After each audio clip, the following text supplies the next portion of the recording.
On se retrouve pour un nouveau carnet de lecture. Après presque un mois de pause, je suis ravie de vous retrouver dans ce format de vlog hebdomadaire.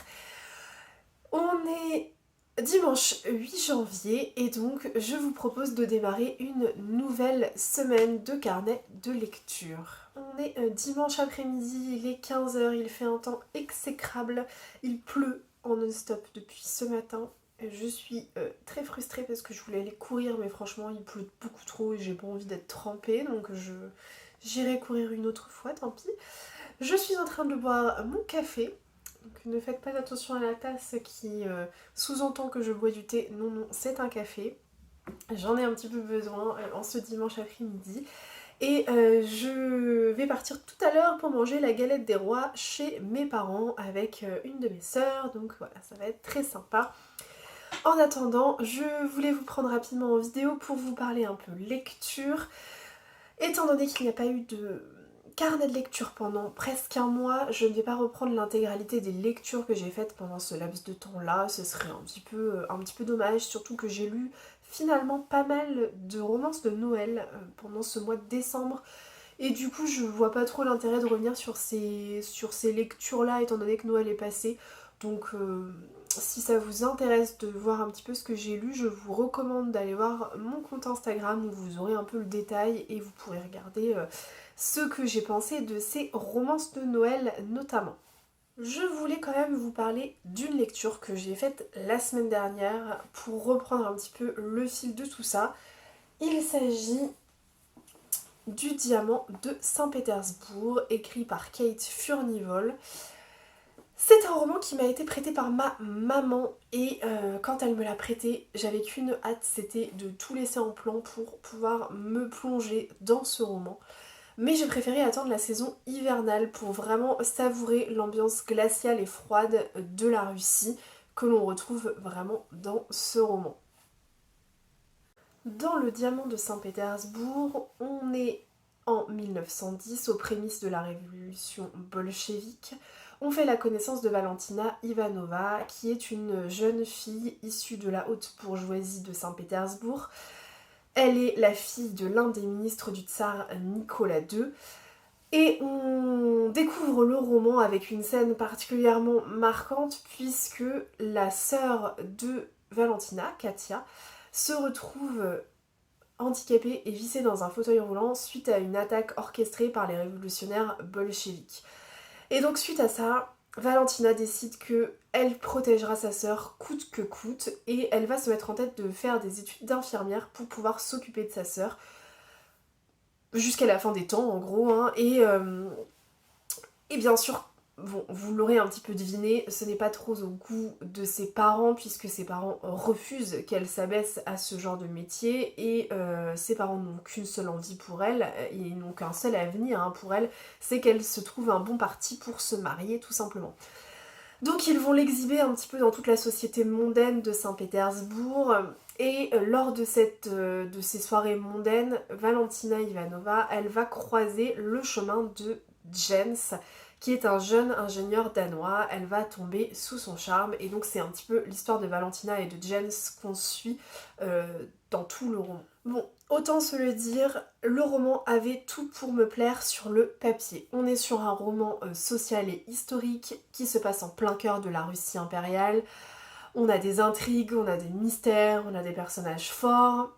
Pour le coup, tout semblait être vraiment parfait sur le papier. Malheureusement, ça n'a pas été le cas. Je n'ai pas forcément été convaincue par cette lecture, c'est bien dommage. Mais j'ai trouvé que l'histoire était beaucoup trop fouillie et trop décousue à mon sens pour vraiment pouvoir l'apprécier pleinement.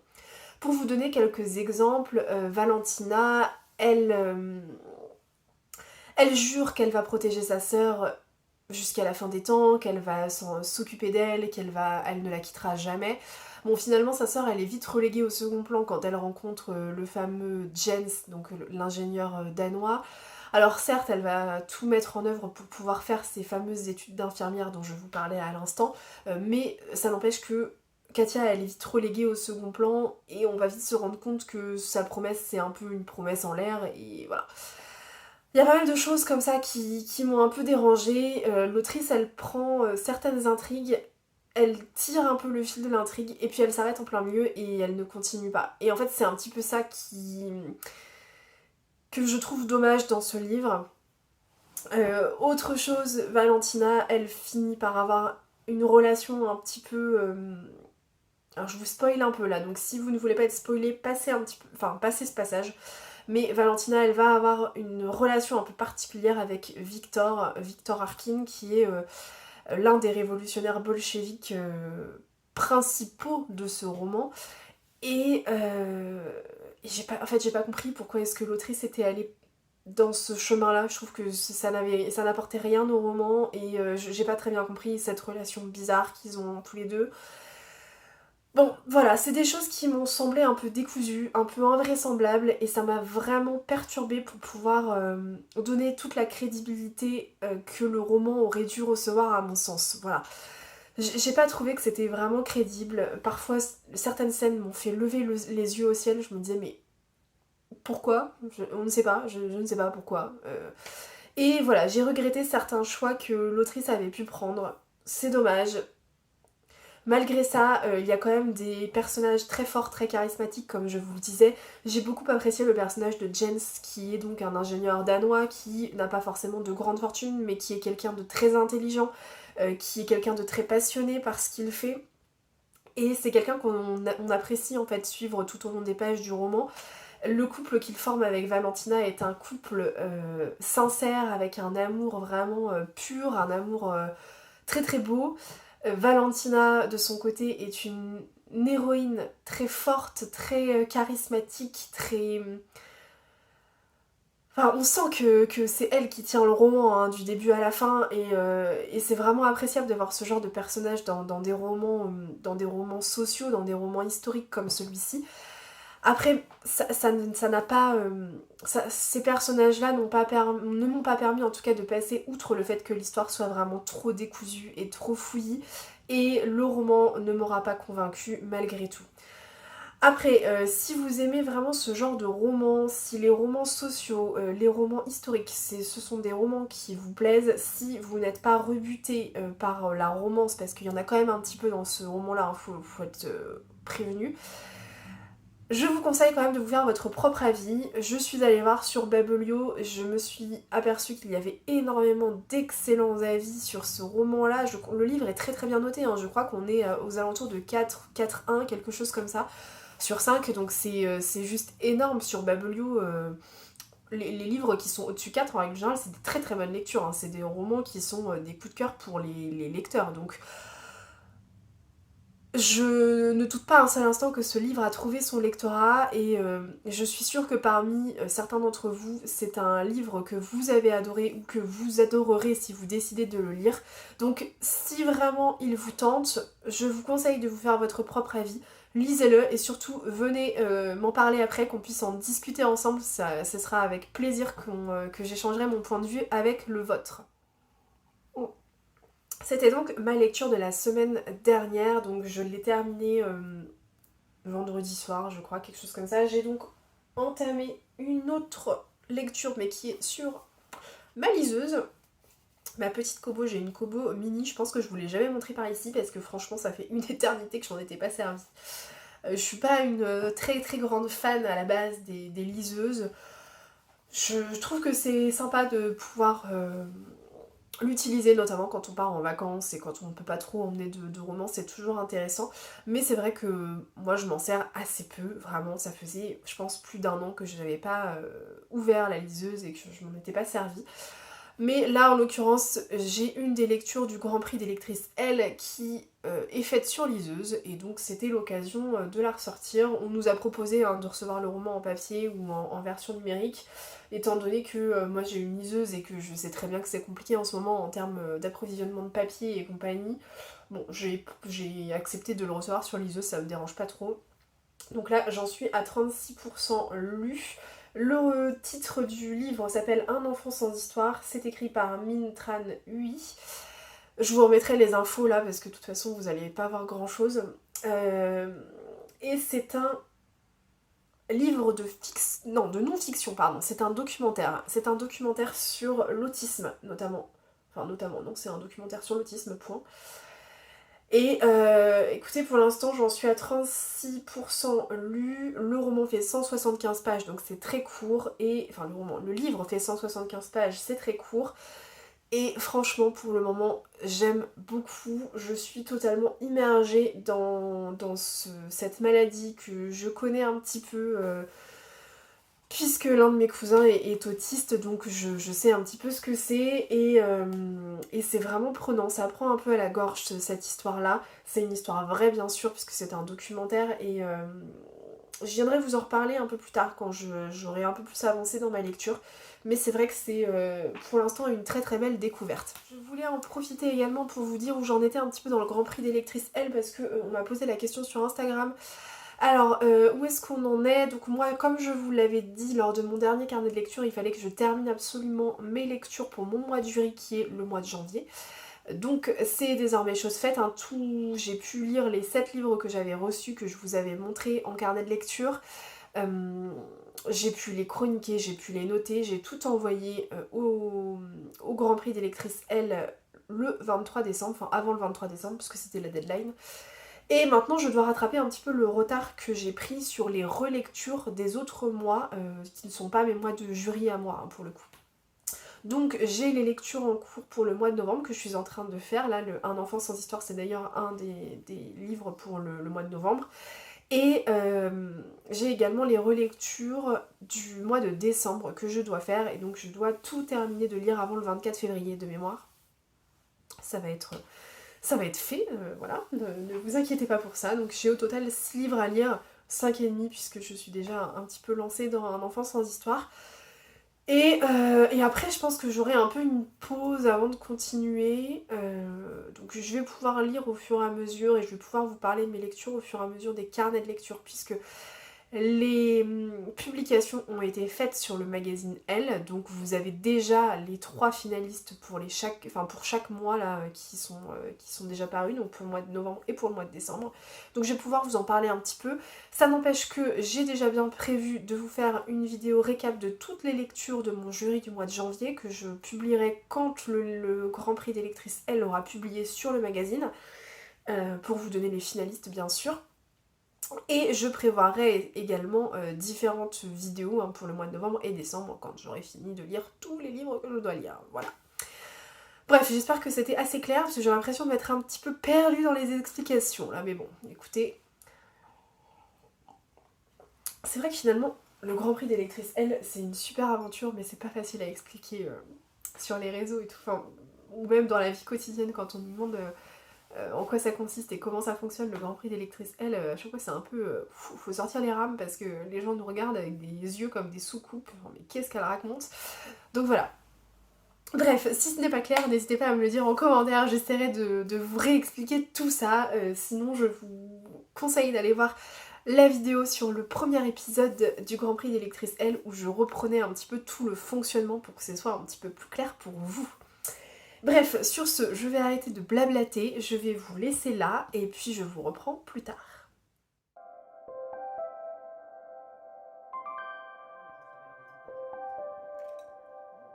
Hello, je vous fais un rapide coucou, on est mardi matin et je m'apprête à partir en coworking. L'espace était fermé ce matin, ça ouvrait qu'à 10h30 exceptionnellement, donc là je vais y aller, surtout que j'ai un rendez-vous client à 11h, donc il faut que je me dépêche un petit peu. Donc j'ai commencé à travailler de chez moi ce matin, c'était plutôt sympa.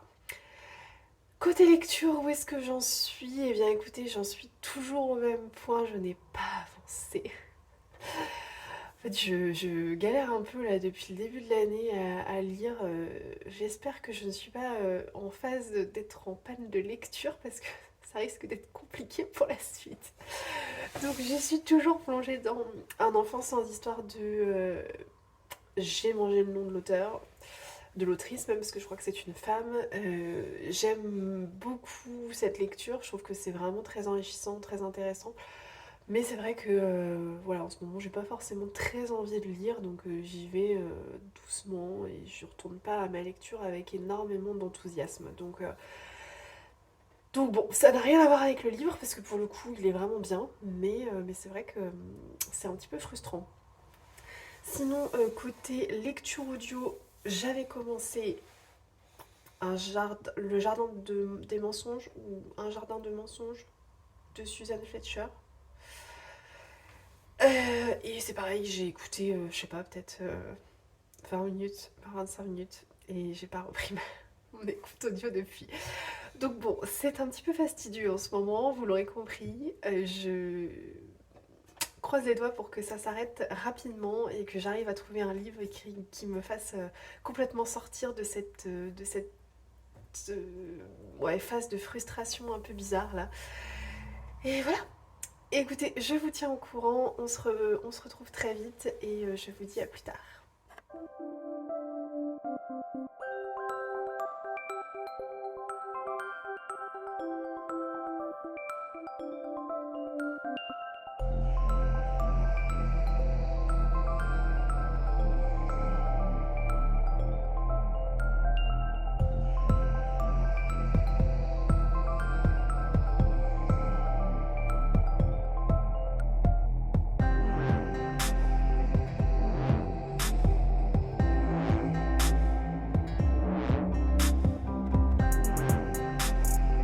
Hello, on se retrouve, on est jeudi midi. Je vous prends enfin en vidéo pour venir vous parler.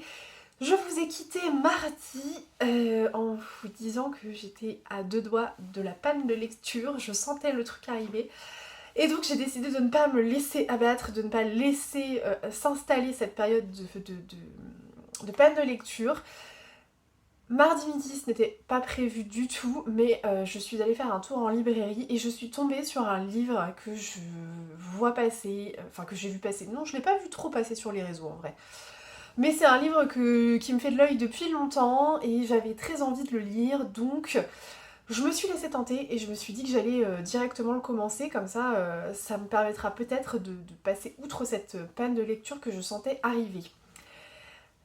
J'ai donc craqué pour une comédie romantique. Alors c'est absolument pas mon genre de prédilection, hein, la romance à la base, mais c'est vrai que vu que j'en ai lu pas mal pendant le mois de décembre à cause des comédies romantiques de Noël, des romances de Noël et compagnie, j'ai du mal en fait à passer outre là. J'avais envie de rester dans ce petit cocon de romance et j'avais pas franchement envie de passer outre. Et vraiment pourtant la romance habituellement c'est pas trop ma tasse de thé, donc bon. Mais là vraiment je sais pas pourquoi, je reste bloquée sur cette envie de romance. Et donc j'ai fini par craquer, j'ai acheté Promis on reste amis de Juliette Bonté, qui est une comédie romantique, mais c'est plutôt gentil, c'est plutôt une belle histoire d'amitié plus qu'une comédie romantique. Pourquoi est-ce que je l'ai vu passer de nombreuses fois? C'est parce que Juliette Bonté, je connais déjà cette autrice, je connais déjà sa plume, je ne sais pas si vous, de votre côté, vous connaissez. C'est quelqu'un qu'on voit pas forcément beaucoup passer sur les réseaux, enfin en tout cas on voit pas trop ses livres sur les réseaux. Moi en tout cas je les avais pas trop vus passer, mais j'avais beaucoup aimé la comédie de Noël que j'avais lue il y a 2 ans de ça, donc c'était une romance de Noël. D'ailleurs je crois qu'elle en a écrit pas mal des romances de Noël, hein, en grande partie. Voilà, moi j'avais lu Tu fais quoi pour Noël, je t'évite. J'avais beaucoup aimé, franchement. C'était une belle romance de Noël, mais c'était pas trop tiré par les cheveux. C'était pas. Bon, c'était prévisible, certes, mais c'était pas trop tiré par les cheveux et il y avait une touche d'humour que j'avais particulièrement appréciée. Et du coup, je me suis dit, allez, on y va, on prend Promis, on reste amis. Et je me suis tout de suite sentie bien dans cette histoire. Je me suis laissée totalement embarquer par cet univers. Du coup, étant donné que je l'ai terminé, parce que je l'ai commencé mardi et je l'ai fini hier, donc autant vous dire que ça a été très rapide, je peux donc désormais vous en parler. Promis, on reste amis est l'histoire originale d'une colocation entre 4 personnes. On a tout d'abord Graham. Graham est un musicien professionnel d'origine écossaise qui est en froid avec ses parents depuis son coming out. Il vit avec Leandro, qui est son mari un peu fougueux, colombien et pharmacien de profession, qui n'a clairement pas sa langue dans sa poche. Et ce couple vit avec deux autres personnes. La première c'est Peter. Peter c'est un de leurs très proches amis qui est vétérinaire dans un cabinet et qui est totalement obsédé par Janvi, je sais pas comment ça se dit, qui est la quatrième personne de cette colocation, qui est une jeune femme d'origine indienne, qui travaille dans un musée et qui est complètement passionnée par la vie marine et les animaux marins. Graham et Leandro sont en pleine procédure d'adoption et ils vont de désillusion en désillusion. C'est toujours la douche froide hein, à chaque fois que leur dossier est étudié et refusé. Et de son côté, Peter, lui, il doit faire avec les histoires malheureuses, enfin les histoires d'amour malheureuses de Janvi qui, elle, voilà, enchaîne vraiment les catastrophes en termes d'histoire d'amour. C'est vraiment compliqué pour elle, elle a le cœur qui est piétiné à chaque histoire. Promis, on reste amis, c'est frais, c'est léger et c'est très bien écrit.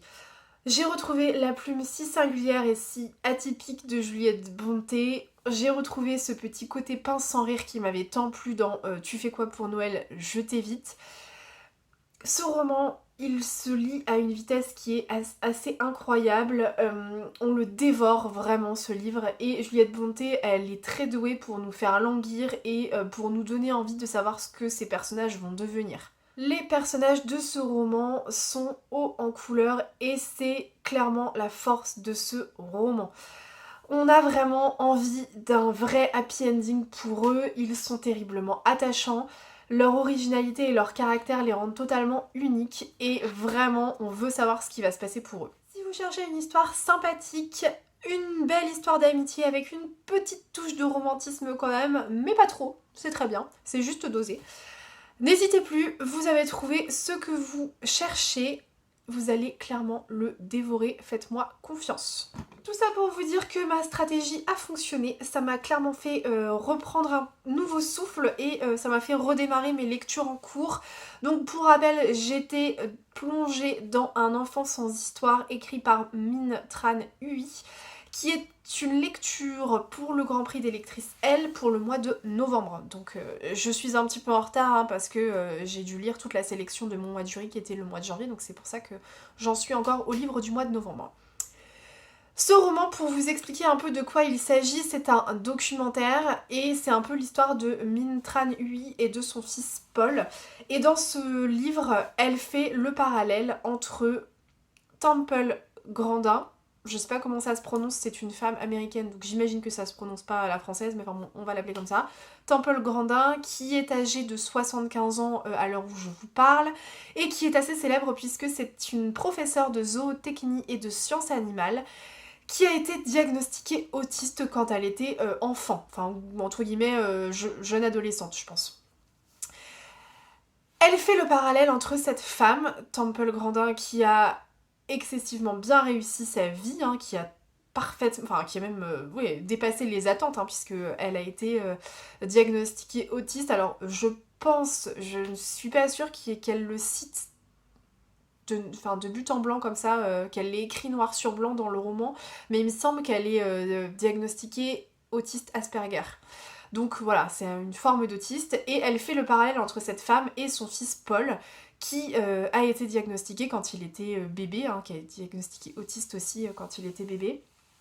Et pour le coup, Paul, lui, alors c'est le combat de Minh Tran Huy et de son mari Adrien pour que leur fils puisse faire des progrès, puisse entre guillemets acquérir des choses qui sont simples pour vous et moi, mais qui ne le sont pas pour des personnes diagnostiquées autistes ou ayant des troubles du spectre autistique.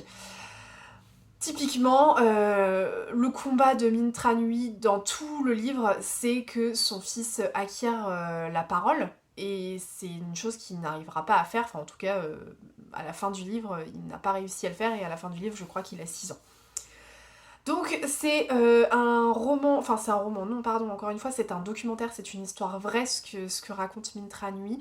C'est un livre qui est très important parce que il vient expliquer un peu l'autisme, mais d'une façon dont on n'a pas l'habitude. En fait, c'est vraiment le point de vue des parents que l'on a.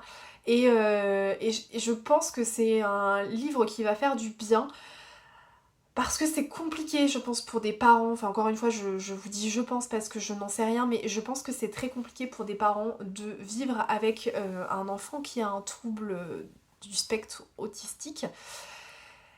Et du coup, c'est un peu tout son combat qu'elle a mené, enfin tout le combat qu'elle a mené avec son mari. Et dedans, en fait, elle met en évidence le fait qu'il y a autant de formes d'autisme que de personnes autistes. Et c'est ça qui est compliqué aussi avec cette maladie, c'est que ça se manifeste différemment d'une personne à l'autre et c'est pas toujours évident. Et elle met également en évidence le fait que la France a énormément de retard par rapport à la prise en charge des personnes qui sont autistes. Et elle met vraiment en avant le manque de moyens que la France connaît à l'heure actuelle. C'est un peu désolant, hein. Vraiment, le constat est désolant. Voilà. Et ce livre-là, c'est un livre qui est extrêmement saisissant, qui est extrêmement poignant. Il m'a fait monter les larmes aux yeux, c'était vraiment crescendo. Au début, ça fait vraiment... Enfin, ça m'a fait penser plutôt à un récapitulatif de faits, voilà, on enchaîne un peu les faits, elle explique son combat, etc. Elle explique un peu ce qu'elle ressent, elle met en parallèle la vie de Paul et celle de Temple, et en fait, au fur et à mesure, je trouve que l'autrice, peut-être même sans s'en rendre compte, mais elle appuie vraiment sur la corde sensible et elle appuie là où ça fait mal. Et en fait, moi, à la fin, j'ai pas pu m'empêcher de verser des larmes. Vraiment, j'ai trouvé que c'était extrêmement poignant et c'est très bien écrit. Voilà. Alors, c'est complètement décousu comme avis parce que j'ai pas encore eu le temps d'écrire ma chronique bien argumentée pour le Grand Prix des lectrices L et je m'en excuse, mais je trouvais ça important de vous faire un retour à chaud sur ce documentaire que je vous encourage vraiment à lire, surtout si tout ce qui va être lié à l'autisme et aux troubles autistiques, c'est quelque chose qui vous intéresse. Ce roman-là, encore une fois, c'est pas un roman, ce documentaire, il est vraiment extrêmement bien fait et très original dans sa façon d'aborder les choses, donc je vous le recommande. C'est tout ce que j'avais à vous dire pour aujourd'hui. Je n'ai pas repris d'autres lectures depuis ces 2 lectures que j'ai terminées. J'ai retenté là de me plonger un peu dans un jardin de mensonges, mais je pense que c'est pas la bonne période pour moi. Je vais essayer de prendre autre chose. J'avais envie de prendre un Karen Ponte là en audio, un truc qui s'écoute plus facilement. Donc je vais peut-être faire ça. Je sais pas encore. Je vais voir ce que je vais faire. Bref. Sinon, je pense qu'avant la fin de la semaine, je vais vous faire ma sélection puisque Manon du compte Les Lectures de Manon et Laura du compte Les Mots des Autres ont sorti leur template pour le Murder Party Challenge, je cherchais le nom mais voilà. Donc qui est un challenge qui s'étale sur 3 mois et qui nous encourage à lire des thrillers et des policiers. Autant vous dire que là ça fait un petit temps que j'en ai pas lu, donc je vais me remettre un petit peu dedans. Et je compte bien participer à ce challenge, donc je suis en train de constituer ma palle et dans l'idée j'aimerais bien venir vous la montrer avant de clôturer cette vidéo, comme ça vous verrez un petit peu ce que j'ai prévu de lire. D'ailleurs, je vous recommande d'aller voir leur compte Instagram, puisque vous retrouverez toutes les infos si vous avez envie, vous aussi, de vous lancer ce petit défi de lire. De mémoire, il y en a 8, donc 8 thrillers et 8 policiers en l'espace de 3 mois. Voilà. Et bien écoutez, moi, je vous dis à plus tard et je vous revois.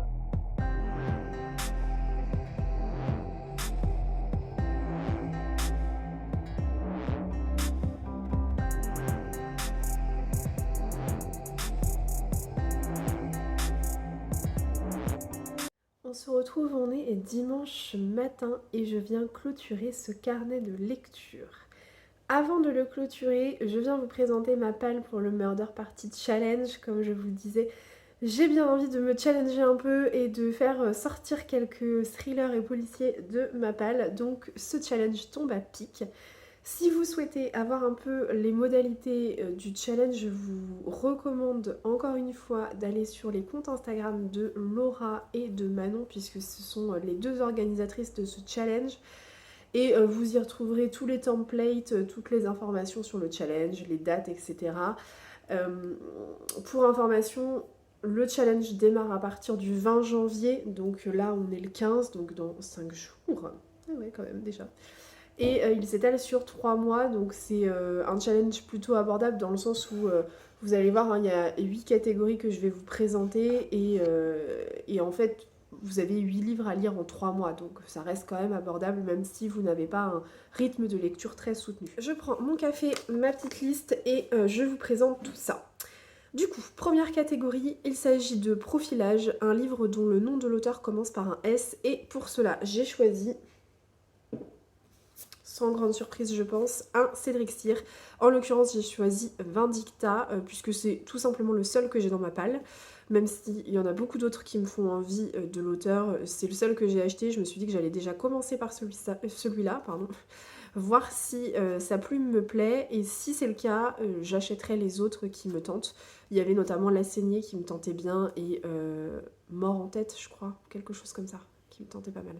Mais du coup, je vais déjà dévorer cet énorme pavé. Alors, je sais pas si vous voyez bien, mais ouais, si, vous devez le voir quand même. C'est l'édition HarperCollins Poche. C'est l'édition collector qui a été sortie pour Noël, là. Et je trouve qu'elle est juste tout simplement sublime, cette collection. J'adore. Là, vous avez les petites pages comme ça. C'est très très beau. Donc voilà, je ne vous lis pas les quatrièmes de couverture, mais sachez que Vindicta, c'est l'histoire d'un braquage qui tourne un petit peu mal, avec des histoires de vengeance et compagnie, et j'en ai entendu beaucoup de bien. Ensuite, la seconde catégorie, c'est Petit meurtre en ami, et il s'agit d'une lecture commune, tout simplement. Et ça tombe parfaitement bien, puisque ça fait quelques semaines maintenant qu'on discute avec Nathalie d'une seconde lecture commune. Si vous vous rappelez, dans les précédents carnets de lecture, j'avais lu en lecture commune avec elle un manoir en Cornouailles que j'avais adoré. Et donc on s'est dit qu'on allait réitérer l'expérience et on a choisi un livre qu'on avait toutes les deux en commun dans notre palle. Et en l'occurrence, c'est le premier tome de la série des détectives du Yorkshire, Rendez-vous avec le crime, de Julia Chapman. Donc moi j'ai le premier tome et le deuxième tome je crois dans ma palle et ça fait hyper longtemps que je les ai achetés. Je les avais achetés sur Vinted et étant donné que finalement je me suis rendu compte après coup que les Cozy Mystery c'est pas trop ma tasse de thé, bon j'y vais vraiment un peu à reculons et j'osais pas trop me lancer dans la lecture de ce livre là. C'est pour ça que quand Nathalie m'a proposé la lecture commune avec elle, je me suis dit ah bah c'est parfait, au moins j'ai une bonne excuse pour me lancer et ce sera plus sympa de faire cette lecture à deux que toute seule. Donc, rendez-vous avec le crime pour cette seconde catégorie. La troisième catégorie, il s'agit de Aglagla, un livre avec de la neige sur la couverture, pardon. Alors là, j'ai un peu triché. J'espère que Laura, qui est un peu la police des catégories, ne va pas me dire hop hop hop, ça n'en fait pas partie, tu l'enlèves tout de suite. Mais bon, on va tenter, on verra bien. J'ai choisi, enfin quoique, ça passe pour de la neige quand même, hein. J'ai choisi L'horizon d'une nuit de Camilla Greb. Donc je sais pas si vous voyez bien, mais en fait là, il y a une femme de toute évidence morte, avec de la neige autour. Enfin, j'imagine que c'est de la neige. Je pense que c'est de la glace. On dirait un lac gelé un peu. Mais bon, on est d'accord que ça marche, quoi. Hein, bon, on verra bien. Je ne sais absolument pas de quoi ça parle. Voilà, là pour le coup, je l'ai acheté il y a pas très longtemps celui-là et je ne sais pas. Je sais, bah, ça se passe à Stockholm et il me semble que c'est un peu une histoire de disparition. C'est un one-shot, je crois. C'est pas, ça fait pas partie de la saga la plus connue là, de Camilla Greb. Alors moi j'ai le journal de ma disparition, mais vous avez L'ombre de la baleine, ou je sais plus ce qu'il y a aussi. Il y en a 4 ou 5 je crois qui sont dans une même série avec des mêmes inspecteurs. Ça c'est complètement différent, c'est à part. Donc ça, il me semble que c'est un one-shot. Donc du coup ça me va très bien, je vais me lancer dans la lecture de celui-ci. Ensuite, quatrième catégorie, il s'agit de En solitaire, un livre que tout le monde a lu sauf moi. Alors là franchement j'ai galéré, hein. J'ai galéré pour trouver. Je savais pas trop parce que je trouve que c'est assez subjectif comme catégorie, un livre que tout le monde a lu sauf moi, bah ouais en fait ça dépend un petit peu ce que vous voyez passer sur Instagram. Bon, du coup c'est un peu compliqué. Ah, je suis en train de penser, j'aurais pu mettre un Joël Dicker sinon. J'aurais pu mettre le dernier, là, l'affaire Alaska Sanders. Parce que je l'ai pas lu, et pour le coup, je pense que celui-ci, tout le monde l'a lu sauf moi, quoi. Hein. Il a fait tellement de bruit à sa sortie. Bon, bref, on verra si je change d'avis entre-temps ou pas. Mais du coup, j'ai choisi de lire un Olivier Norek et j'ai pris Impact. Parce que je l'ai énormément vu passer et je pense que beaucoup de monde a lu Olivier Norek. Alors peut-être pas forcément Impact, peut-être plus la saga Code 93, mais bon, je me dis, ça peut quand même passer, donc j'ai choisi Impact. Mais c'est vrai que ça a été assez subjectif et après coup, je me dis qu'effectivement, peut-être que Joël Dicker, ce serait plus logique dans cette catégorie-là. Je sais pas, dites-moi ce que vous en pensez. Joël Dicker ou Olivier Norek? Bonne question, hein. Dites-moi. Euh, Cinquième catégorie, déterrer un cadavre. Et là, en l'occurrence, il faut sortir le livre le plus vieux que l'on a dans sa palle. Donc, livre le plus vieux dans la catégorie thriller policier. Ça aussi, ça n'a pas été une mince affaire, parce que franchement, je ne savais pas. Mais je pense quand même que le livre le plus vieux que je dois avoir dans ma palle, c'est celui que j'ai choisi.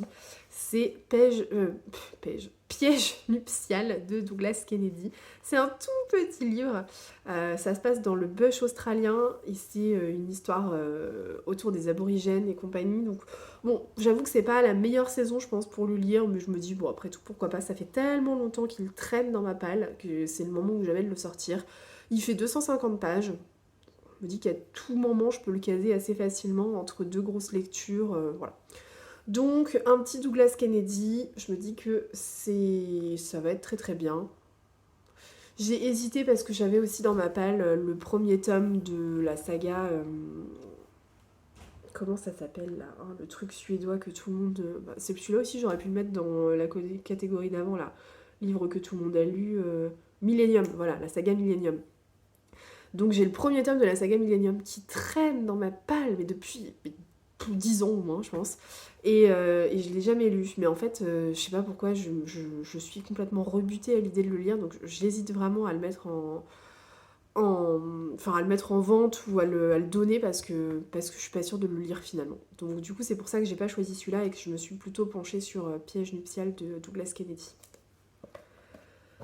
Et pour continuer, on avait une sixième catégorie qui est petit meurtre avec votre thé, un Cozy Mystery. Donc comme je vous disais, les Cozy Mystery, c'est pas trop ma tasse de thé, donc là j'en ai déjà un dans la catégorie petit meurtre entre amis. Donc j'ai un peu galéré. Je voulais au début mettre le premier tome de la saga le corbeau d'Oxford Street là, je crois. Enfin, ou ça c'est, ouais, je sais plus comment ça s'appelle exactement, mais j'ai hésité, puis après je me suis dit, oh non, je vais pas recommencer une saga. En plus, c'est une saga de Cozy Mystery, si ça me plaît pas. Enfin bon, bref. J'avais pas trop envie de partir là-dedans. Donc finalement, j'ai choisi un one-shot et j'ai choisi La femme de chambre de Nita Prose, qu'on a beaucoup vu passer l'année dernière sur les réseaux quand le livre est sorti. Ça se passe dans un hôtel, c'est l'hôtel Regency Grand, et c'est une femme de chambre, du coup, Molly, qui va enquêter. Donc je me dis pourquoi pas, ça peut changer un peu. Je voulais pas d'un truc type meurtre et cupcakes et compagnie, là, je voulais pas un truc qui se passe dans un salon de thé, enfin ça je... Les trucs avec les gâteaux, en règle générale, ça passe pas. Je sais pas pourquoi, mais le Agatha à raisin, la quiche fatale et compagnie, là, non. Donc, du coup, un truc qui se passe dans un hôtel, je me dis que ça peut être pas mal. On va voir ce que ça va donner. Donc ça, c'est le Cozy Mystery que j'ai sélectionné. Septième catégorie, donc avant-dernière catégorie, récidive. Donc là, c'était débuter ou poursuivre une saga avec le même inspecteur. Là aussi, j'ai hésité. J'avais bien envie de me laisser tenter par la saga de Franck Tillier avec Charcot et Anne Bell, et en fait je me suis dit que c'était peut-être pas forcément raisonnable, autant poursuivre une saga que j'ai déjà commencée, et donc en l'occurrence je poursuis une saga que j'ai commencée il y a au moins 5 ans de ça, que j'ai toujours pas fini. C'est la saga de Camilla Lackberg, donc là c'est le 7ème tome, Le Gardien de Phare. C'est la saga de... comment ils s'appellent les deux là? Ah, j'ai un trou, c'est un couple du coup. J'ai un trou, le nom de l'inspecteur et de sa femme, je sais plus. Patrick, non c'est pas Patrick. Si c'est Patrick. Patrick je sais plus quoi. Et oh je sais plus, bref, je sais plus. Je vous remettrai les noms là si j'arrive à retrouver, mais bref, vous m'avez compris. Le Gardien de Phare, c'est le tome 7. Je crois qu'au total il y en a 9 dans cette saga, 9 ou 10, je sais plus. Je m'étais dit que ce serait quand même pas mal que je la termine, parce qu'en vrai, c'est des romans que j'aime beaucoup. Ça se passe en Suède, et en règle générale, c'est des enquêtes qui sont assez prenantes, qui sont bien ficelées, et ça souffre un petit peu de longueur parfois, on va pas se mentir. Surtout que, bah, vous voyez, hein, c'est une brique le truc, hein, ça fait 600 pages, c'est une grosse bricasse. Donc c'est vrai que parfois ça souffre un peu de longueur, mais globalement ça reste des enquêtes qui sont hyper appréciables, qui sont très bien ficelées. Moi je trouve jamais l'auteur du crime, donc bon, c'est pas plus mal, hein. Moi je suis bluffée du début à la fin. Donc dans l'idée, si je peux finir la saga, je la finirai bien, mais ce serait bien que je me bouge un peu les fesses pour la finir, parce que là ça fait vraiment longtemps que je la traîne. Et dernière catégorie, du coup, on est sur une catégorie meurtre au féminin, avec un personnage principal qui est une femme, et là j'ai choisi un livre que j'ai acheté il n'y a pas très longtemps, que vous avez déjà vu passer, je pense, si vous avez vu mes derniers carnets de lecture. Il s'agit de Tombent les anges de Marlène Sharine, et là en l'occurrence c'est une jeune gardienne de la paix qui enquête, je crois. Oui, c'est ça. Et donc c'est une femme en l'occurrence. Et je crois d'ailleurs que la victime est aussi une femme. Donc tant qu'à faire, voilà, c'est jackpot. On coche toutes les cases de cette catégorie. Voilà pour cette petite palle que j'ai que j'ai beaucoup aimé sélectionner. J'ai pris beaucoup de plaisir à fouiller un peu dans ma palle, à regarder ce que j'allais pouvoir mettre dans le challenge, donc c'est plutôt cool. Bon, je me dis que franchement, 8 livres en l'espace de 3 mois, ça se gère, clairement. Donc la seule grosse difficulté que je vais avoir moi, ça va être de gérer ces lectures en parallèle du Grand Prix des lectrices L, qui doit se terminer en avril ou en mai, je ne sais plus. Donc c'est plus ça, mais après ça devrait bien se passer. Donc je suis plutôt contente de débuter ce challenge. Je sais pas trop si je commence le challenge avant la lecture commune qu'on a prévue avec Nathalie, puisqu'on a prévu de faire la lecture commune début février. Donc est-ce que je débute et je prends un petit roman type Piège nuptial par exemple, ou Tombent les anges à la limite, qui sont les plus petits de la palle, hein. Pourquoi pas. Je vais voir. Ça va aussi dépendre de mes autres lectures communes, parce que j'ai quelques lectures communes prévues pour le mois de janvier là, et puis aussi de mes lectures pour le Grand Prix des lectrices L, parce que j'avance doucement mais sûrement, on va dire. Bref, n'hésitez pas à me dire en commentaire si vous aussi vous participez à ce challenge, ce Murder Party Challenge. N'hésitez pas à me dire également si vous avez des livres en commun avec moi là dans cette palle que vous souhaiteriez, je vais y arriver, lire en lecture commune, parce que c'est pas parce qu'il n'y a qu'une catégorie lecture commune qu'on ne peut pas en faire d'autres, donc n'hésitez pas. Et voilà, et j'ai trop hâte de commencer. Les filles ont d'ores et déjà créé un petit groupe privé sur Instagram pour discuter de nos lectures. Et on est plusieurs du coup sur ce groupe. Alors les filles, elles sont au taquet, hein. Franchement, elles sortent leur palle à tout bout de champ. C'est juste trop bien. Donc plus la date approche, plus on sent l'ambiance surexcitée de tout le monde là. Donc c'est assez marrant. Voilà, bon bref, sur ce, je pense que j'ai assez blablaté pour ce carnet de lecture. J'espère que ce petit carnet de reprise vous aura plu, que je vous aurai donné quelques envies de lecture, que vous aurez pu noter certaines lectures qui vous font envie. On se retrouve la semaine prochaine pour un nouveau carnet, et je vous souhaite une très belle semaine. Allez, ciao!